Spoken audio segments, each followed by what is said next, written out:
दर्शनशलाखया चक्षुरुन्मिलितं येन तस्मै श्रीगुरवे नमः। श्रीचैतन्यमनोभीष्टं स्थापितं येन भूतले स्वयं रूपा तथा मह्यं ददाति स्वपदान्तिकं। वन्देऽहं श्रीगुरून् श्रीयुतापदकमलं श्रीगुरून् वैष्णवांश्च श्रीरूपं साग्रजातं सगणरघुनाथान्वितं तं सजीवम् साद्वैतं सावधूतं परिजनसहितं कृष्णचैतन्यदेवं श्रीराधा कृष्णपादान् सहगणललिता श्रीशाखान्वितांश्च हे कृष्णकरुणा सिन्धो दीनबन्धो जगत्पते गोपेश गोपिका कान्त राधा कान्त नमोऽस्तुते। तप्तकाञ्चन गौराङ्गी राधे वृन्दावनेश्वरी वृषभानुसुते देवी नमामि हरिप्रिये। वाञ्छाकल्पतरूपश्च कृपा सिन्धुभ्येव च पतितानां पावनेभ्यो वैष्णवेभ्यो नमो नमः। जय श्री कृष्ण चैतन्य प्रभु नित्यानंद श्री अद्वैत गदाधर श्रीवासादि गौरभक्तवृन्द। हरे कृष्णा कृष्ण कृष्ण हरे हरे हरे राम राम राम हरे हरे।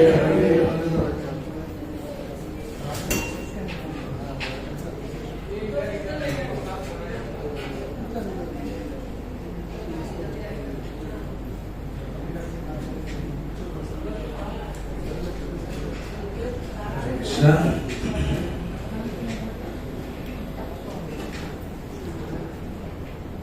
हरे कृष्णा। सभी भक्तों की हम चरणों में मेरा दंडवत प्रणाम। हरे कृष्णा। तो आज से 8 दिन यहाँ जगन्नाथ की यात्रा महोत्सव हम मनाएंगे। तो हर दिन हर एक विषय पे और वो जगन्नाथ भगवान के आधारित हर एक विषयों पे 8 दिन यहाँ क्लास होंगे। तो आज का विषय ये है कि भगवान का रूप का बारे में, भगवान का दिव्य रूप, ये जो भगवान के दिव्य रूप है उसके बारे में हम चर्चा करेंगे। हरे कृष्ण। पहले हम प्रणाम करेंगे जगन्नाथ भगवान को। नीलाचल निवासाय नित्याय परमात्मने बलभद्र सुभद्राभ्यां जगन्नाथाय ते नमः।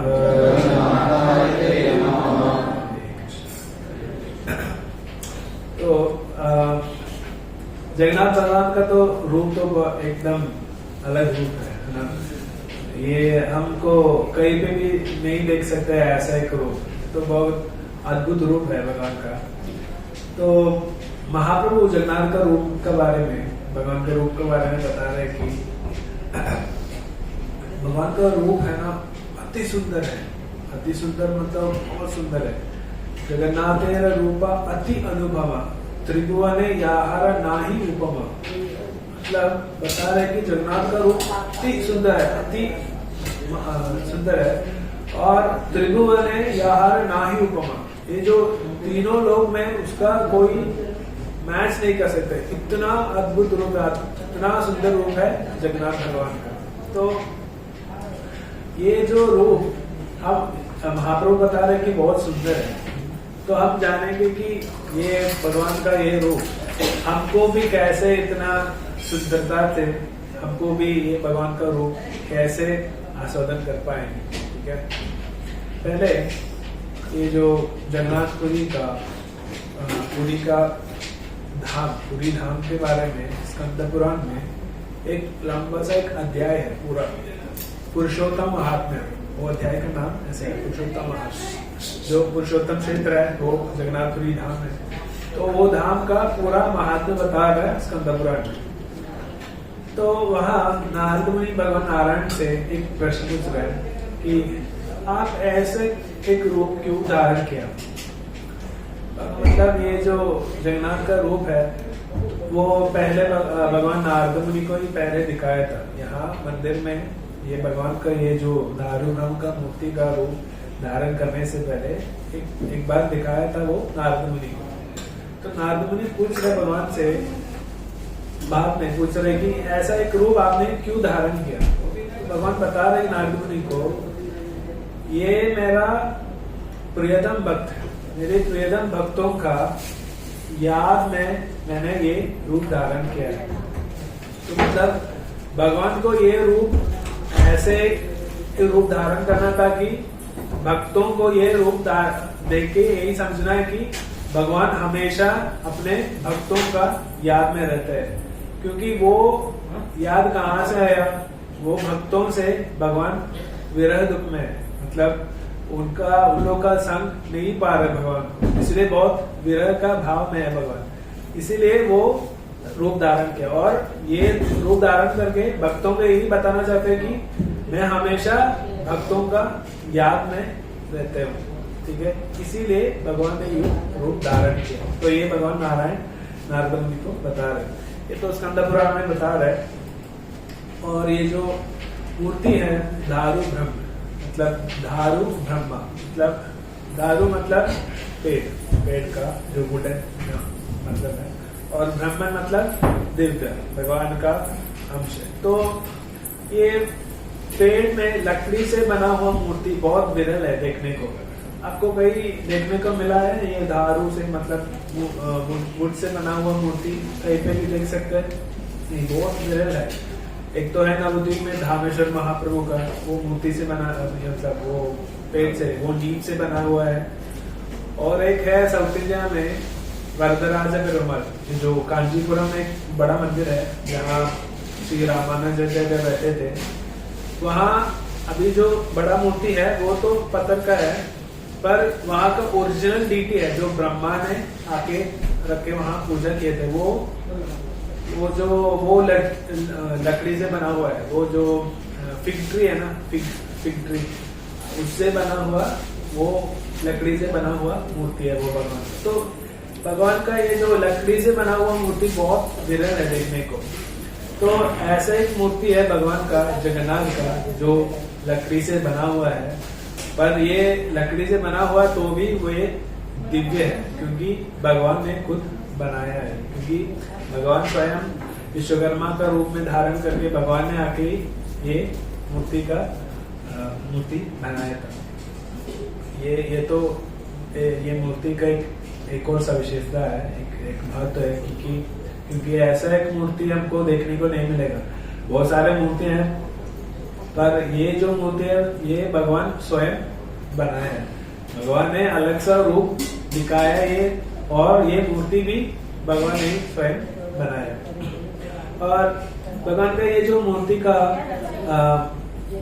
एक और सविशेषता है कि कभी भी ये जो शिल्प शास्त्र है, जो भी आर्किटेक्चरल साइंस है, इसमें जो कभी भी जो भी मूर्ति बनाते हैं उसके लिए साइंस होता है कि आंख इतना मेजरमेंट होना चाहिए, नाक ऐसा होना चाहिए, उसका भाव भी, वो जो मूर्ति का कार्य कर रहे हैं, जो भी मूर्ति है, वो जो रुद्र है, शिव है, तो तांडव में होता है, तो तांडव का भाव रौद्र भाव होना चाहिए। जैसे लासे भाव में महादेव तांडव में दिखेगा तो कैसा लगेगा, तो ऐसा नहीं। ये स्पिरिचुअल ये मतलब हमारे वेद शास्त्र में एक अंग है, ये जो मूर्ति बनाने का शास्त्र। तो हर एक मूर्ति के लिए हर एक ये शास्त्र में बनाया, ऐसे ऐसे बनाना है, ऐसे भाव दिखाना है, ऐसे ये सब दिया है।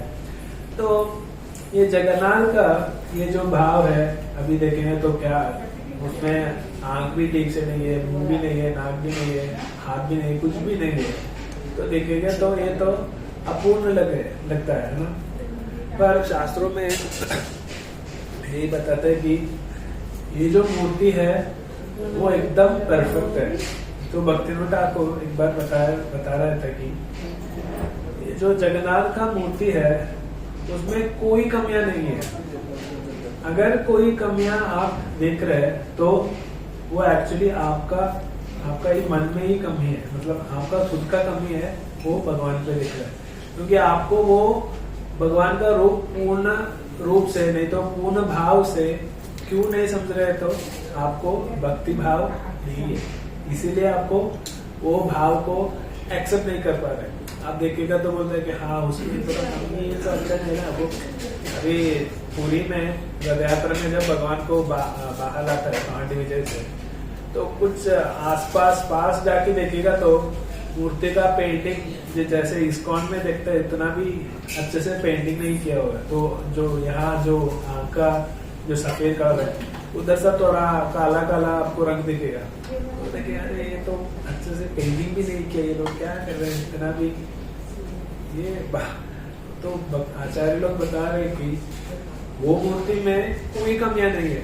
अगर आप कमी देख रहे हैं तो वो सिर्फ हमारे ही कमी है, ठीक है। एक्चुअली हमको वो क्यों से नहीं समझ में आ रहा है, मतलब हम भक्ति भाव में प्रवेश ही नहीं किया है, इसीलिए हमको वो समझ में नहीं आ रहा। तो ये क्या बोलता है, अभी कभी कभी है ना हम बहुत आनंद में आता है तो हम क्या क्या करते हैं हमको भी जानता नहीं है ना। तो वैसे ही भगवान का एक बार भगवान ऐसे एक आनंद भाव में आ गया और ऐसे ही फ्रोज हो गया, ठीक है। तभी ये मूर्ति बनाया, मतलब वही भाव का मूर्ति है जगन्नाथ का। तो बता रहे कि भगवान जब भगवान की भक्तों के बारे में सोच रहा था, वो विरह में भगवान है ना बहुत आनंद में आया कि भगवान का भक्त के बारे में सोच के, कौन है वो भक्त लोग, अपने राधा रानी और गोपी लोग के बारे में सोच के भगवान बहुत आनंद में आया, बहुत आनंद में आया, अति आनंद में आया। तब क्या हो गया कि भगवान का ये जो हार्ट बीट है ना तो बहुत तेजी से धड़कने लगा। तो भगवान का आँख सब बिल्कुल एकदम खुल गया। तो और भगवान का जो हाथ है और पैर है वो सब पिघल गया। तो ये कैसे होता है कि ये भगवान जब वो जो प्रेम भाव में, वो जो भाव है जो भगवान का महाभाव है बता रहे हैं, यानी कि हमें राधा रानी और भगवान का एक डिफरेंस बता रहे हैं कि राधा रानी महाभावेर स्वरूप श्री राधा ठाकुरानी। महाभाव एक रूप धारण किया तो वो राधा रानी होता है, ठीक है। महाभाव मतलब राधा रानी हमेशा महाभाव में है, क्योंकि भगवान को ही सोचते रहते हैं राधा रानी। भगवान के बिना कुछ भी सोचना नहीं है, कैसे भगवान को प्लीज करो, भगवान को कैसे खुश करो, यही सोचते रहता है राधा रानी हमेशा, और कुछ चिंता ही नहीं है राधा रानी को, ठीक है। पर ये तो राधा रानी का है। अभी भगवान महाभाव में आ गया तो कैसे दिखेगा, भगवान भी महाभाव में आ गया, वो भाव में भगवान भी आ गया। भगवान कैसे आएगा, अभी राधा रानी भगवान को सोच रहा है, सोच के महाभाव में आएगा। भगवान कैसे महाभाव में आएगा, भगवान राधा रानी को सोच के नहीं तो भगवान के भक्तों को, प्रियतम भक्तों को बारे में सोच के भगवान महाभाव में आ रहे। जब कृष्ण महाभाव में आता है तभी ये रूप धारण करता है जगन्नाथ भगवान का। जगन्नाथ भगवान की जय। तो हमको ये जो मूर्ति हमको एक बार देखने को, दर्शन करने को भी मिल रहा है, मतलब हमारा कोटि कोटि जन्मों का सुकृति से हमको मिल रहा है जगन्नाथ का ये दर्शन करने के लिए। अभी देखो शास्त्रों में ये वर्णन है कि एक बार आप रथारूढ़ो जगन्नाथ, मतलब रथ में बैठ के जगन्नाथ को एक बार दर्शन किया तो हमको सारे पापों से मुक्ति मिलता है, सारे ये पुनर्जन्म से भी हमको मुक्ति मिलता है एक बार देखने के लिए। प्रभुपाद जी बता रहे कि कोई कुत्ता भी जाके भगवान को ऐसे रथ में विराजमान होके देख रहे तो वो कुत्ता को भी मोक्ष मिलता है, ठीक है। तो इतना कारुण्य का रूप, कारुण्य भाव में है जगन्नाथ भगवान। तो हमको ये समझ के भगवान को अप्रोच करना है। एक बार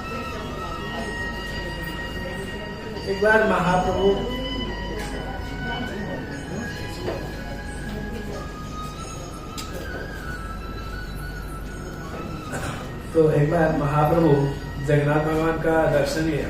तो दर्शन करके महाप्रभु को ऐसे ही भाव में, महाप्रभु कौन सा भाव में है, महाप्रभु तो राधा रानी का भाव में है, और जगन्नाथ कौन सा भाव में, राधा रानी को सोच के भगवान अपना खुद का भाव में है, पर राधा रानी को सोच के भगवान का, राधा रानी से विरह में है भगवान जगन्नाथ, ठीक है। तो महाप्रभु एक बार देखा जगन्नाथ को महाप्रभु के ऐसे लगा कि इतना सुंदर, अति सुंदर रूप कहीं पे आपको देखने नहीं मिलेगा। जैसे गोपियां अपने गोपीनाथ को देखते हैं, इतना प्रेम भाव से महाप्रभु जगन्नाथ को बता रहे, अरे अभी मैं यहाँ हूँ और आप मेरा गोपीनाथ, आप यहाँ हैं। हम एक और बार हमारे युगल रूप में हम मिल सकते हैं। कि महाप्रभु ऐसे इच्छा कर रहे हैं कि जैसे गोपी लोग राधा रानी भगवान को जो रासलीला करने के लिए रास मंडल में जब बुलाया है, जो भगवान इतना खूबसूरत होके राधा रानी के पास आता है, वही भाव में जगन्नाथ जी को महाप्रभु बुला रहे महाप्रभु से आलिंगन करने के लिए। तो ये कैसे महाप्रभु को ये भाव मिलता है? अभी इसी से तो जो पास जो बैठा है स्वरूप दामोदर गोस्वामी, वो पूछ रहे कि अरे महाप्रभु आप क्या बता रहे, आपको कुछ समझ में ही नहीं आ रहे, आप जगन्नाथ को देखे आलिंगन करने के लिए बोल रहे, क्या हम कुछ समझ में नहीं, आप थोड़ा बताइए, पूछ रहे हैं। तो महाप्रभु जगन्नाथ का बारे में बता रहे हैं कि भगवान का ये जो आंख कैसे बढ़ गया, भगवान का भक्तों को बारे में सोच के ना उनको बहुत आनंद आ गया। जैसे ज्यादा आनंद आ गया तो हमको हार्ट अटैक आता है ना, वैसे ही भगवान को भी हार्ट अटैक आ गया। हार्ट अटैक अभी आप कोई जो लटकते हुए देखा है, कोई सुइसाइड करके हुए देखा है, तब उसका आंख सब बाहर आता है, क्योंकि हार्ट ब्लड प्रेशर होना बहुत ज्यादा होता है, तब ये आंख सब बहुत खुल के बाहर आता है। तो ऐसे ही महाप्रभु बता रहे कि भगवान है ना जो विप्रलंब भाव में आ रहे हैं और भगवान का हार्ट बीट सब बढ़ गया और भगवान का आग सब बाहर आ गया, ठीक है। और महाप्रभु एक और बात बता रहे कि आप किसी ने नोटिस किया है जगन्नाथ जी को ये जो आई लैशेस है ना, ये जो कवरिंग है लिड, आई लिड, वो नहीं है जगन्नाथ जी को, है ना। आग पूरा ऐसे खुला है पर ये ऊपर का आई लिड नहीं है। तो महाप्रभु बता रहे कि उनको आई लिड नहीं चाहिए था, क्योंकि वो मतलब आंख बंद करना ही नहीं चाहता है, क्योंकि वो हमेशा भगवान का अपने प्रियतम भक्तों को देखते ही रहना चाहिए। ऐसे महाप्रभु बता रहे युगायितम निमिषेण चक्षुषा प्रावर्षायितम शून्यायितम जगत सर्वम गोविंद विरहेण में। कैसे गोपिलों का भाव कैसे है कि हाँ उन लोगों को वो तो गोपी गीत में आता है, ब्रह्मा जी को भी गाली दे रहे हैं, अरे ये कहाँ से ये सृष्टि करता है, ये जो आंख के लिए ये आईलिड क्यों रखा, आपको एक बार बंद होके खुलता है ना, वो 1 सेकंड का 1/16 टाइम है, ये उसको बोलता है संस्कृत में निमिषा। निमि मतलब ये जो आईलिड है, निमिषा मतलब ये एक बार बंद करके खोलने का टाइम, मतलब वो 1 सेकंड से भी कम है टाइम। वो समय उन लोग को, जो गोपी लोग को कैसे लगता है, एक युग के समान लगता है, मतलब एक युग, इतना लंबा समय लग रहा है, क्योंकि वो समय में कम समय के लिए भी भगवान का दर्शन नहीं मिल रहा उन लोगों को। कैसा लग रहा है, अगर भगवान का दर्शन नहीं मिला तो उन लोगों को ये सारे जगत शून्य ही दिखता है और कुछ दिखता ही नहीं है, वो सिर्फ भगवान को ही दिखना चाहता है। तो ऐसे ही जगन्नाथ भी वही भाव में आके अपने भक्तों को देखते रहना चाहता है, उनको आंख बंद करना ही नहीं चाहता है। यही भाव में जगन्नाथ बैठा है। और भगवान का जो हाथ और पैर, वो भी है ना, भगवान इतना विप्रलंब भाव में आके वो सब बिखर गया, मतलब मेल्ट हो गया भगवान का, वो हाथ पैर कुछ नहीं है। तो ये देखे जीव गोस्वामी गोपाल शंभू में बता रहे कि भगवान है ना, एक ये अद्भुत अवस्था है, ये कोई बता भी नहीं सकता, क्योंकि भगवान एक अभी आप सोचो कि भगवान कौन है, परम ब्रह्म है, परम भगवान है, परम शक्तिमान है, कुछ भी कर सकता है। पर ऐसे एक भगवान को आप एक निस्सहाय अवस्था में देखा है, मतलब वो बेबस होकर कुछ नहीं कर पाते है, ऐसे एक अवस्था में देखा है, एक हेल्पलेस सिचुएशन में देखा है। उसको कुछ भी कर सकता है ना, ऐसा कुछ भी नहीं है भगवान को जो नहीं कर सकता है। पर जगन्नाथ जी एक हेल्पलेस सिचुएशन में बैठा है, आवाज नहीं है। तो वो हेल्पलेस सिचुएशन क्या है कि भगवान अपने गोपियों और राधा रानी को मिलना चाहता है, उन लोग का संग चाहता है, पर वो कहाँ है, वो द्वारका में है, वो वहाँ उनको नहीं मिल रहा वो, पर मिलने के अतिक उत्सुक मन करता है कि मिलने के लिए, पर द्वारका में इसलिए उन लोगों को मिल नहीं पा रहे। तो ऐसे एक अद्भुत भाव है जगन्नाथ जी का। तो वो एकदम हेल्पलेस सिचुएशन में जगन्नाथ जी बैठा है। तो अभी सोचो कि हमको थोड़ा पानी चाहिए, बहुत टर्स्टी लग रहा है, मतलब पानी का बहुत चाहत है हमको।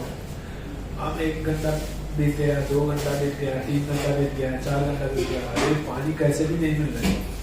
तभी कोई अनजान व्यक्ति एक छोटा सा तो टम्बलर में थोड़ा पानी लेके आ रहा है, वो भी कहीं नाले से लेके आ रहा है। वो पानी लेकर हम क्या कर रहे हैं, अरे भाई कुछ भी हो थोड़ा दे दो, हम पिएंगे, है ना। तो भगवान भी ऐसे सिचुएशन में है, भगवान की भक्तों का विरह भाव है। अभी भगवान का सामने आके कोई कहता है कि हे भगवान, मुझे इस दुनिया में कोई नहीं है, सिर्फ आप ही है, मैं आपका ही शरण लेना चाहता हूँ। ऐसे कोई आदमी आके भगवान के सामने आके भक्ति भाव में ये कह गया, तो जगन्नाथ जी उसको कुछ भी चाहे वो सब देने के लिए रेडी है। इतना संतोष आता है, इतना आनंद आता है जगन्नाथ जी को, वो भक्त को जाके आलिंगन करेगा जगन्नाथ जी। यही भाव है जगन्नाथ जी की, इसलिए जगन्नाथ जी को बोल रहा है वो भावग्राही जनार्दन, जो हम मन में क्या चाहता है वो सब देने के लिए रेडी है जगन्नाथ जी। अभी समझिए भगवान का ये भाव कैसे आया कि भक्त जाके, अभी बहुत सारे पास्ट में लीला है जो जगन्नाथ जी का, ये जो दासी गौरी संबंध है, जो दासी गौरी एकदम नीचे कुल का है, उनका भी पास जाके भगवान उनका भी अन्न खाया। क्यों? उनको मंदिर का अंदर भी प्रवेश नहीं है, पर फिर भी भगवान उधर जाके अन्न खाया। तो भगवान का तो बहुत अलग भाव है, क्योंकि कोई भी भक्ति में जाके भगवान को एक बार बुलाए तो भगवान सब छोड़ के बाहर आएगा। एक तो लीला है जगन्नाथ जी का, जो जगन्नाथ वल्लभ गार्डन में एक बार एक लड़की गीता गोविंद गा रहा था, वो अति सुंदर, अति मनोहर, अति सुंदर वॉइस में गा रहा था। वो रात का टाइम हो गया, मंदिर सब बंद हो गया। जगन्नाथ जी ने क्या किया कि मंदिर सब खोल के वो वहां से चल के आया, और ये जब चल के आया था वो टाइम पे भगवान का जो एक प्लांट है ना, उसको क्या बोलते हैं, बेगन का जो प्लांट है, वो उसमें तो छोटा सा टॉन्स रहता है, तो वो सब उसमें सब लटके भगवान का कपड़ा है ना वो सब पड़ गया। पर फिर भी भगवान कैसे भी चल के ये लड़की के पास आया और सुन रहा था जो गीता गोविंद गा रहा है। और वो लड़की तो वो देखा ही नहीं जगन्नाथ जी आया है करके, तो वो गाना बन के और वो अपने घर चला गया, और भगवान भी वापस गर्भगृह में आके बैठा। तो अगले दिन पुजारी लोग आके देख रहे तो भगवान का सारा कपड़ा सब फट गया, अरे कौन आके ये सब किया।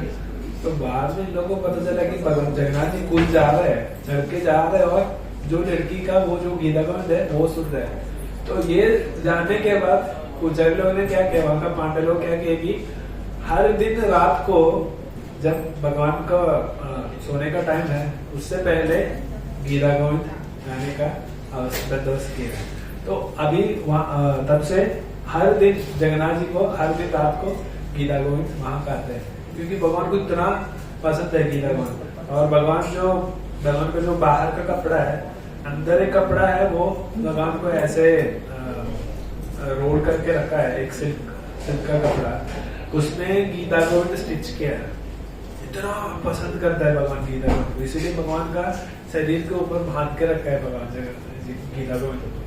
इतना भक्ति भाव में है जगन्नाथ जी। और ये जो जगन्नाथ जी अभी हम सबका सामने रात में बैठ के आ रहे हैं, तो हम कैसे जगन्नाथ जी को रिसीव करना है। हमको ऐसा नहीं करना है कि हाँ मैंने ये आज ये रथ यात्रा वो ठीक है ये करके ठीक है, अभी 9 बजने वाला है, 9:30 बजे कैसे भी कर पहुंचना है, उनको काम है उधर वो है, ये सोच के नहीं करना है। अभी जगन्नाथ जी हमको एक भक्त को आलिंगन करने के लिए रेडी है, और वो ऐसे एक अवस्था में है, आप जो भी पूछो वो सब देने के लिए रेडी है। तो हम कैसे भाव में, कौन सा भाव में भगवान को अप्रोच करना है। हमारे जो मन का वृंदावन है, ये हृदय का वृंदावन के अंदर जगन्नाथ जी को लाना है। तो कुछ कैसे भी हम है ना, कुछ विनम्रता से भगवान को थोड़ा प्यार से भगवान को बुलाओ, भगवान मेरा मन में आके आप विराजमान कीजिए, सदा वहाँ विराजमान कीजिए। ऐसे प्रार्थना करेंगे ना, जगन्नाथ जी जरूर आके आपका हृदय में विराजमान हो जाए। और ऐसा नहीं है कि अगर जगन्नाथ जी हमारे साथ है तो वो किसका डर है ना, किसी का भी आप डरने का कोई जरूरत ही नहीं हो। सारे मतलब जिंदगी हम क्या बोलते हैं, अभी मोटिवेशनल स्पीकर्स है ना, वो लोग बोलते हैं कि अरे आप डरो मत, आप कुल से जियो, डर के आगे जीत है ना, इतना सारा मोटिवेशन सब देखता है। पर वो सब कैसे हमको हासिल कर पाएगा? अगर हमारे साथ ऐसे शक्ति होना चाहिए कि ये जो सारे प्रॉब्लम्स का सॉल्यूशन हमको दे पाए, ऐसे शक्ति हमारे पास होता है तो ठीक है, हमको कोई डरने का जरूरत नहीं है। अभी हमारे साथ कौन आने वाला है? स्वयं भगवान, स्वयं जगन्नाथ जी हमारे साथ आने वाला है। अगर ऐसा है भगवान हमारे साथ है तो हमको किस चीज का डर होगा? कुछ भी डरने का कोई ये भी नहीं, चांस भी नहीं है। तो हम अभी जगन्नाथ जी का रथ पुल करेंगे। अभी थोड़ा लेट हो गया आज, इसे भी हम अभी यहाँ मैं विश्राम कर रहा हूँ। हरे कृष्णा हरे कृष्णा। जय जगन्नाथ बलदेव सुभद्रा की जय, जगन्नाथ भगवान की जय।